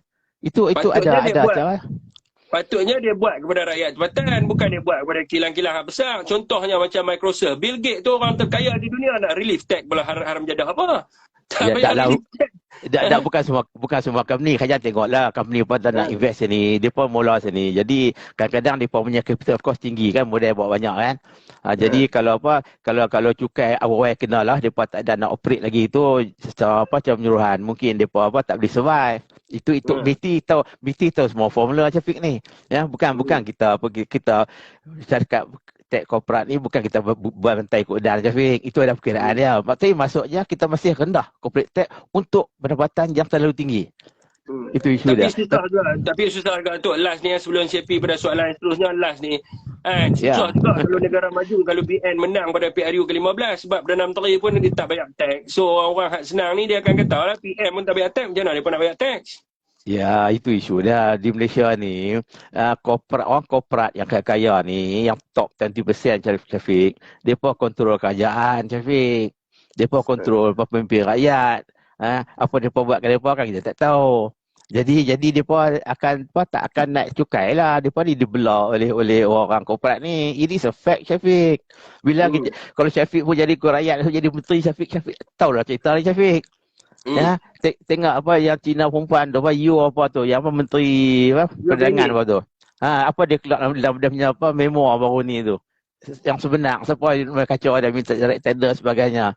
Itu masa Pakatan Harapan pun dia pun masih penetrate lagi. Kalau UMNO dengan pemimpin lah berkuasa, senang sangat dia pun kata. Kira sehati sejiwa lah nak buat bisnes macam tu. Okey tu, last ni paling hot topik adalah sekarang ni di Kedah tu, kita sembang pasal Gunung Inas. Datuk adalah mantan pengarah JKR Negeri Kedah dengan larai ni daripada tahun 1990 sampai 2003. Jadi orang duk tanya, siapa yang sebenarnya yang bersalah dalam tragedi banjir di Baling, dan adakah disebabkan Musang King Gunung Inas tu? Yang di Baling spesifik saya tak tahulah kan. Adalah sebab erosion ke sebab tu saya tak tahu yang spesifik lah. Ya.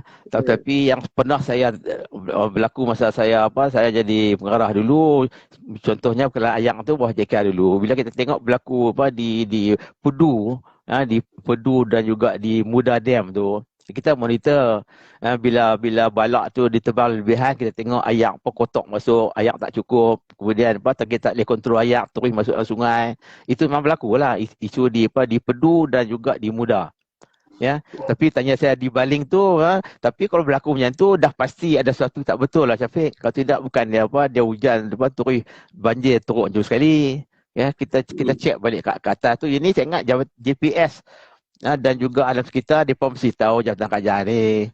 Tak payah buat komiti lah semua ni, jabatan kuasa nak kaji semua. Ini rugi masa ya. Jawapan kita dah tahu. Bila buat jabatan kuasa nak kaji semua tu, itu helah politik saja Syafiq. Okey, jabatan kerajaan semua ada fakta dia. Kalau kita nak transparent, jumpa depa, tanya depa, buka rekod depa. Semua ada Syafiq, jabat tanah semua ada rekod Syafiq. Ya. Jadi saya tak tahulah nak selesai tu jangan buat komiti lagi lah. Panggil jabatan yang ada, terus bincang apa masalah. Okey tu, sekarang ni Mukris salahkan Mak Bashar. Mak Bashar salahkan Mukris dan juga Ustaz Azizan. Jadi siapa sebenarnya di antara ketiga-tiga orang ni? Adakah terlibat dengan aktor rasmi? Kau boleh beritahu? Dah senang sekarang ni. Sekarang ni pertama kali pergi investigate apa sebab banjir sekarang ni. The reason for the flood. Apa sebab yang berlaku sekarang ni. Okey, bila dah buktikan banjir ni oleh sebab tanah terbiar ke, tanah diteroka ke apa ke, okey kita fokus kawasan tu. Bila kita fokus kawasan tu, tengok rekod balik apa kelulusan kerajaan masa tu, bagi kat siapa, masa time mana, masa tu kita tahu siapa orang tu besar. Itu bukan susah pun Syafiq. Yang tengkak kuat angin tu buat apa? Kalau serius nak tahu siapa yang menyebabkan itu, tak susah, buka rekod semua ada Syafiq. Ini bukan rekod 1000 tahun dulu, 100 tahun benda dulu kan. Jadi tak ada masalah bagi saya, tak payah teduh lah. Jabatan tanah buka, tengok sebab. Apa sebabnya? Jabatan alam sekitar, JPS, patut declare sekarang ni, lepas dia pergi kaji, apa sebab jadi banjir. Kalau ikut rekod, saya tengok ni lah Mak Bashar lah. Kan, kalau ikut rekod lah, tapi sekarang ni belum keluar nama dia lagi. Sebab Ya, dia yang meluluskan untuk tebang balak tu. ya, Kan? ya. Ya, Okey, kita tu. tengok Okey. tengok rekod tu memang kita tahu fakta sebenar Syafiq. Tak payah kita apa duk tuduh-tuduh semua. Siapa yang bertanggungjawab kita tengok. Kemudian bila kita tengok kelulusan diberi itu, kita tengok kelulusan itu diberi secara transparan tidak. Exco siapa yang lulus? Adakah siapa-siapa yang overrule? Adakah surat-surat daripada apa ni wahyu-wahyu yang melibatkan kelulusan dibuat seperti itu? Ini semua boleh buka, rekod semua ada Syafiq. Tapi kerajaan nak transparan atau tidak? Kerajaan nak sorok atau tidak? Itu saja aku tak mau sorok, buka ni semua orang tengok. Eh? Saya pun nak tahu juga kan siapa yang utusan tu. Kalau tak ada, kalau by negligence tak apa. Kalau kita silap buat utusan itu saya boleh terima. Tapi kita buat utusan oleh kerana rasuah tak kena kuasa, itu saya tak boleh terima. Syafiq. Tak usah Syafiq. Nak suruh saya buat, boleh panggil saya baik. Saya boleh buka file bawah. Kalau dia bagi saya kemudahan, saya boleh investigate. Bagi kuasa ada saya, langsung buka semua file, boleh juga tanah lah, JPS kalau dibuka saya dengan Syafiq. Kita buat ajar tu Syafiq kan, Syafiq. Ya, jadi ombudsman ombudsman boleh, tak masalah. Okey, baik. Tapi susah kan Datuk sebab baru ni kan tadi Datuk ada sebut tentang isu minyak masak. Sebenarnya Ya, isu minyak masak memang saya tak buat live dalam FB, saya buat video dalam TikTok. Baru buat video tak sampai 10 minit dapat call lah. Dan saya kongsi pengalaman saya sebagai seorang bekas PDRM lah. Saya kata kadang ya, isu minyak masak subsidi ni yang masuk pergi sepadan Thailand ni macam mana bentuk dia? Kan dia orang kata apa, dia seluduk minyak keluar daripada lori ikut pipe ke ataupun mai siap dengan berkotak paket dan sebagainya. Kalau dia mai paket berkotak ni, kita ni bukan duduk jauh je daripada bukit. Saya lahir di Jitra, lahir di Pendang, ya, duduk di Jitra. So ya, sempadan ni memang dekat dah dengan saya. Mana ada orang ya, nak bawa minyak masak naik ke bukit? Saya kata dia dengan PGA, dengan tentera semua banyak ada di situ, kecuali lah Dong Ketum. Nak ya, bawa minyak dengan kotak-kotak, dia masuk ikut pintu sepadan. Ni bila cakap ni, apa nama ni, mesti ada orang kos lagi. Dia bila dia bawa masuk pintu sepadan, dia berkaitan dengan integriti. Kena ya, siasat anggota penguatkuasa yang ada di sepadan tu, siapa yang menerima habuan ataupun rasuah untuk bagi minyak subsidi daripada Malaysia masuk pergi ke negara Thai. Macam tu jugalah dengan isu Gunung Inas ni. Kalau kita nak sebut, kita boleh sebut. Tapi sekali mereka buat report lah kan. Dia gunakan 233 tu kan. Itu yang jadi ya. masalah dia tu. Tok, mungkin kita nak Ya, bagi peluang pada orang lain pula. yang Syafiq cakap tu memang benar Syafiq. Memang benar aku macam tu ya. Tak usah deny kan. Orang yang UPP kita ni depa semua tak efisien kan. Depa efisien, depa tahu. Ya, yang terlepas semua tu itu pengalaman saya lah. Depa semua tahu. Tapi bila ada salah guna kuasa, benda yang tak perlu buat, benda tu yang terlepas tu. Intelligence Malaysia is the best. One of the best in the world Syafiq. Okey, mereka semua tahu. Tapi masalah dia nak lepas tu tidak. Itu ya, Fik. Jadi macam minyak sama je. Bukan pakai pipeline tak. Bukan korek bawah tanah, tak ada. It's go through the lorry, normal process, pergi border. Okey. Itu intelligence semua mereka tahu. Jadi kalau mereka nak stop yang tu, kita betulkan di sepadan je, Fik. Sebab tu di sepadan tu, dulu mereka ada polisi JPA tu, tak boleh duduk lama situ. Ya, kena tukar orang lepas sekian tahun supaya kita tak jadi godfather kat itu kan. Syafiq yang polis lebih tahu lagi Syafiq. Okey Syafiq, terima kasih. Okey tak. Mungkin bagi peluang kepada orang lain lah. Assalamualaikum. Ya, Assalamualaikum. Okey daripada ni pergi kepada ekonomi pergi kepada minyak di sepadan. Mohon harap rakyat Malaysia terutamanya masyarakat baling faham info yang dimaklumkan oleh Datuk Nordin serta mengambil langkah tindakan dari pihak bertanggungjawab. Kalau nak ikutkan kebenaran tu adalah Menteri Besar UMNO. Jadi apa nama ni, Sanusi dia telah mengarahkan supaya dihentikan dan dibuat apa nama ni, orang kata apa, pokok tutup bumi. Sebab itu bila berlakunya banjir di Baling, tindakan pertama yang dibuat oleh MP Baling adalah buat memorandum. Dia bukan pergi selamatkan rakyat di Baling, dia buat memo dulu. Dan dia buat memo untuk menyalahkan Menteri Besar. Dia kata dia minta untuk supaya Durian, Musang King ni apa semua, dia yang buka cerita ni. Jadi orang yang selalunya bersalah, dia akan rasa takut atas kesalahan yang dia buat.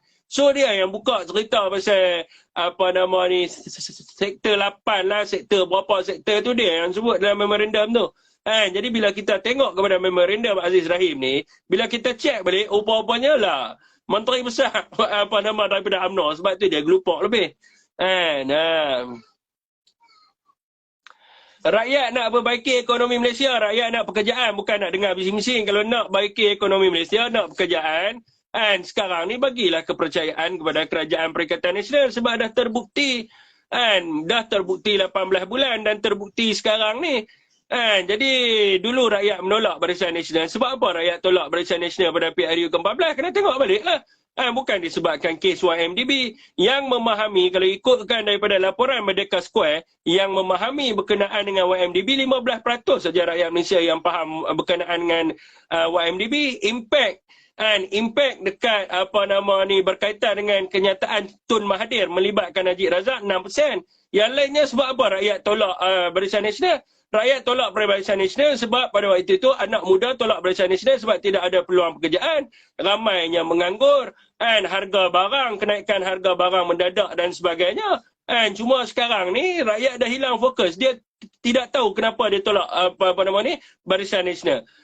Dan semasa zaman Perikatan Nasional mentadbir negara, banyak yang Tan Sri Muhyiddin Yassin buat. Sebab tu saya suruh pergi tengok 5 perkara tu. Dia ada dasar apa yang telah dibuat oleh Tan Sri Muhyiddin Yassin. Yang paling kita dengar, yang paling famous sekarang ni, kalau tuan-tuan terima surat dari kerajaan, dasar kemakmuran bersama 2030. Selepas tu kita ada apa lagi?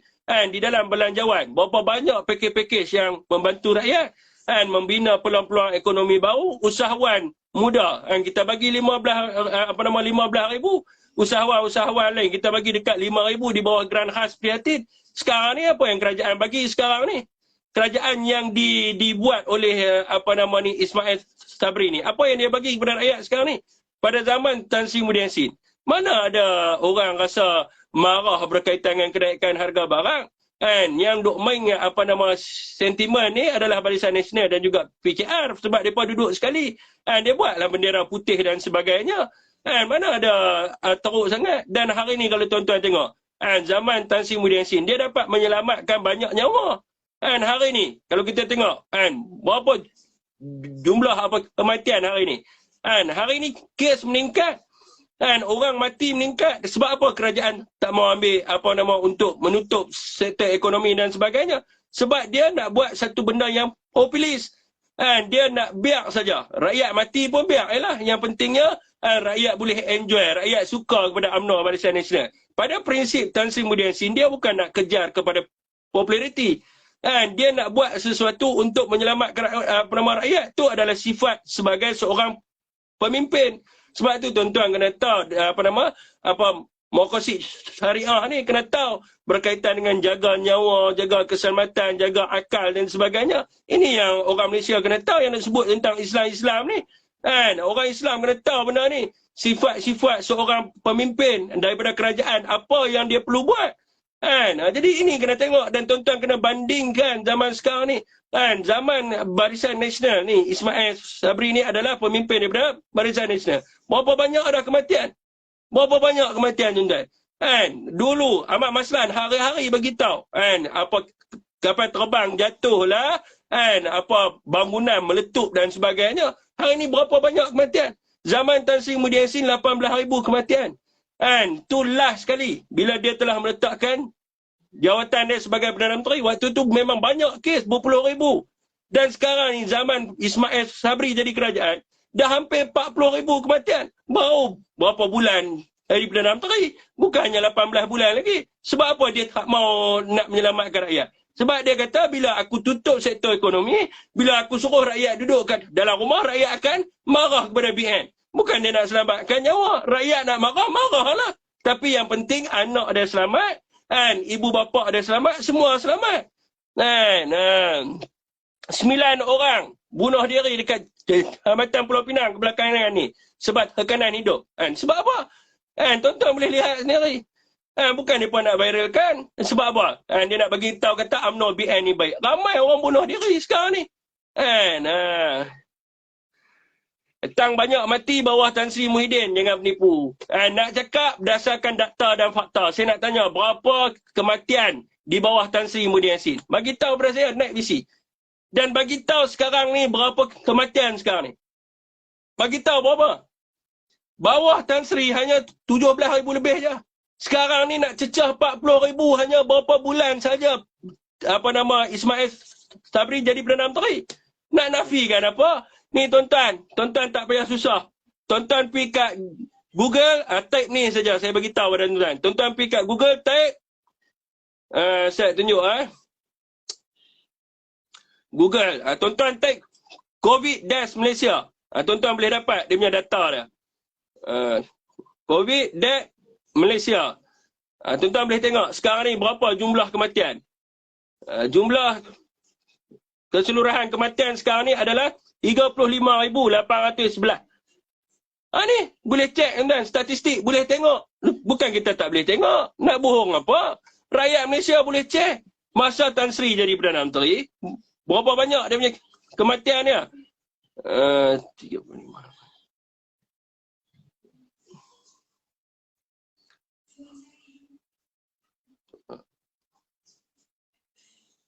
Okey, masa zaman Tan Sri Muhyiddin Yassin jadi Perdana Menteri, berapa banyak dia punya kematian? 18 bulan. 17,500 ya. Dan hari ni peningkatan berapa? 50%. Orang UMNO masih duduk bergaduh nak buat pilihan raya lagi. Nak buat pilihan raya, nak wujudkan kestabilan itu, ini macam-macam. Ini saya kata busuknya UMNO ni. Sebab tu orang daripada UMNO dulu meninggalkan UMNO. Sebab apa? Dia tengok UMNO sekarang ni. UMNO sekarang ni dah rosak. Sebab tu dia meninggalkan. Jadi bukan sebabnya nak lompat, nak jadi katak dan sebagainya. Sebab UMNO sekarang ni rosak. UMNO tak bawa lagi perjuangan Melayu. Yang mati ramai ni siapa dia? Mati tu kerja Tuhan. Betul lah mati tu kerja Tuhan. Tetapi sebagai kerajaan, sebab tu prinsip dalam demokrasi syariah, kena jaga nyawa. Memang mati tu kerja Tuhan, tapi sebagai kerajaan, dia kena jaga nyawa rakyat dia. Kalau macam tu senang lah. Kalau yang tu mudah lah jawab kan. Nampak ni, orang UMNO jawab macam mana? Mati kerja Tuhan. Perjuangan UMNO dahulunya adalah nak menjaga orang Melayu, nak jaga Islam daripada sudut apa? Daripada sudut keselamatan dia, daripada sudut ekonomi, daripada sudut nyawa dia. Tu yang dipraktikkan oleh Tunku Abdul Rahman, Tun Hussein On,